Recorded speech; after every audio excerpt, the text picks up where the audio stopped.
ഓം നമഃ ശിവായ. ഈ അടുത്ത കാലത്ത്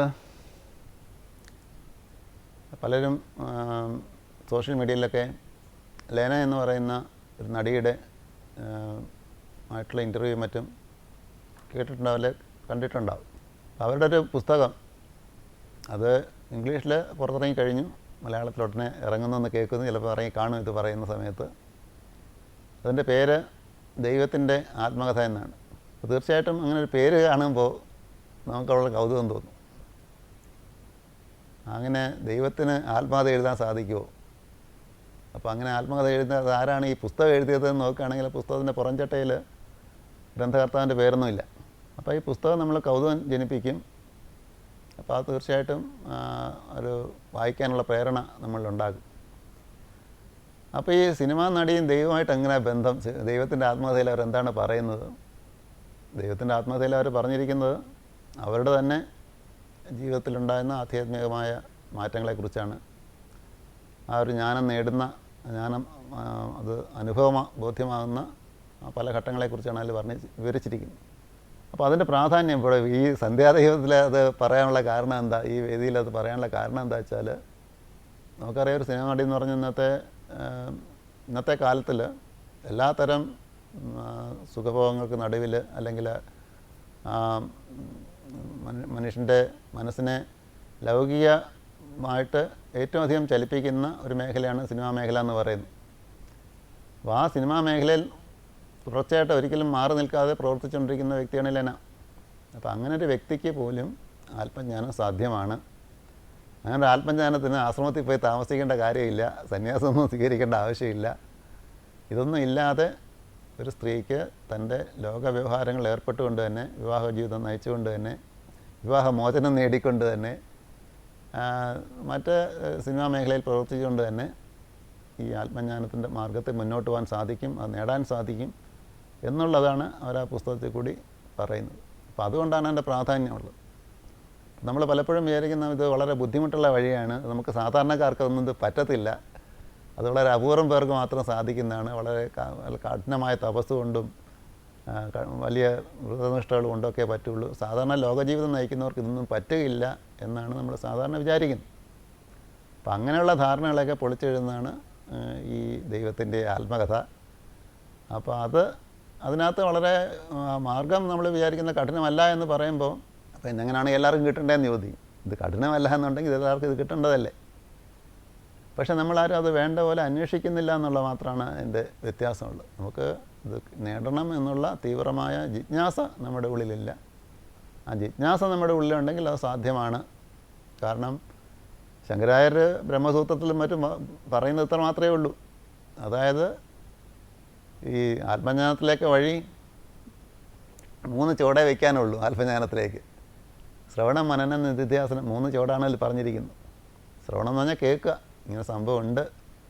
കാരണം നമ്മളാരും ആത്മാവിനെ കാണുകയും കേൾക്കുക അനുഭവിക്കുകയൊന്നും ചെയ്യുന്നില്ലല്ലോ. സാധാരണഗതിയിൽ ആത്മാവെന്നൊരു സാധനം നമ്മൾ ഈ പദം കേട്ടിട്ടുള്ളതല്ലാതെ വേറെ രീതി നമുക്ക് ആത്മാവിനെ കുറിച്ച് അറിയില്ല. പക്ഷേ ആത്മാവാണ് എൻ്റെ യഥാർത്ഥ സ്വരൂപം. അഹം ബ്രഹ്മാസ്മി, അയമാത്മാ ബ്രഹ്മ എന്നുള്ളതൊക്കെ വാക്കുകൾ നമ്മൾ കേൾക്കുമ്പോൾ ഇതെന്താണ് ഈ ആത്മാവ്, എന്താണ് ഈ ബ്രഹ്മം, തത്വമസി എന്നൊക്കെ പറയുമ്പോൾ നമ്മൾ എന്താണ് ഈ തത്വമസി എന്ന് പറയുന്ന അർത്ഥം എന്താണ്, ഇങ്ങനൊരു ജിജ്ഞാസ നമുക്കുണ്ടാകും. ഇതാദ്യം ആരിൽ നിന്ന് കേൾക്കണം, ഇങ്ങനൊരു സംഭവമുണ്ട്, നമുക്ക് സാധാരണത്തിൽ അനുഭവിക്കാൻ പറ്റാത്ത, ഇന്ദ്രിയങ്ങൾക്കൊക്കെ അപ്പുറമായിട്ടുള്ള, മനസ്സിനൊക്കെ അപ്പുറമായിട്ടുള്ള, ബുദ്ധിക്ക് അപ്പുറമായിട്ടുള്ള ഒരു തത്വമുണ്ട്. ആ തത്വം നമ്മുടെ യഥാർത്ഥ സ്വരൂപമാണ്, അത് നമ്മുടെ തന്നെ സ്വന്തമാണ്, നമ്മളിന്ന് വേറിട്ടൊന്നല്ല എന്ന് ആദ്യം കേൾക്കുക. അത് കേട്ടാൽ തീർച്ചയായിട്ടും മനസ്സിലാവില്ല, കാരണം നമുക്കിത് അനുഭവിക്കാൻ പറ്റാത്ത സാധനം നമുക്കത് കേട്ടുകൊണ്ടെന്താ പ്രയോജനം? പക്ഷേ കേൾക്കുമ്പോൾ നമ്മളെക്കുറിച്ച് ചിന്തിക്കും, മനനം ചെയ്യും, അതിനെക്കുറിച്ച് വീണ്ടും വീണ്ടും ചിന്തിക്കും. ആ മനനം ചെയ്യുന്നതിൽ കൂടി നമുക്ക് ആ സംശയങ്ങൾ ക്രമേണ മാറിക്കിട്ടും.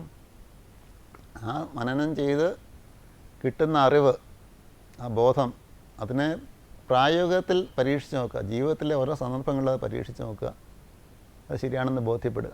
അതിനാണ് നിധിധ്യാസം എന്ന് പറയുന്നത്. ജീവിത സന്ദർഭങ്ങളിൽ നമുക്ക് ഓരോ നിമിഷവും ഓരോ പ്രവൃത്തിയിലും അതിനെ ഫലപ്രദമായിട്ട് വിനിയോഗിക്കാൻ സാധിക്കുമ്പോൾ, ആ ബോധത്തിൽ നിന്നുകൊണ്ട് നമുക്ക് ജീവിക്കാൻ സാധിക്കുമ്പോഴേ അത് ആ പൂർണ്ണത നേടാൻ സാധിക്കുള്ളൂ. അതും അല്ലെങ്കിൽ പഠിച്ച് പറയുന്ന പോലെ തത്തമ്മ പറയുന്ന തത്തമ്മയെ പൂച്ച പൂച്ച തത്തമ്മയും പറയും, നമ്മളും പറയും, അത് പറയുന്ന പോലെ ആവുള്ളൂ. ഒരു ടേപ്പ് റെക്കോർഡർ പോലെ പഠിച്ചത് ആവർത്തിക്കുക മാത്രമാണ് നമ്മൾ പലരും ചെയ്യുന്നത്.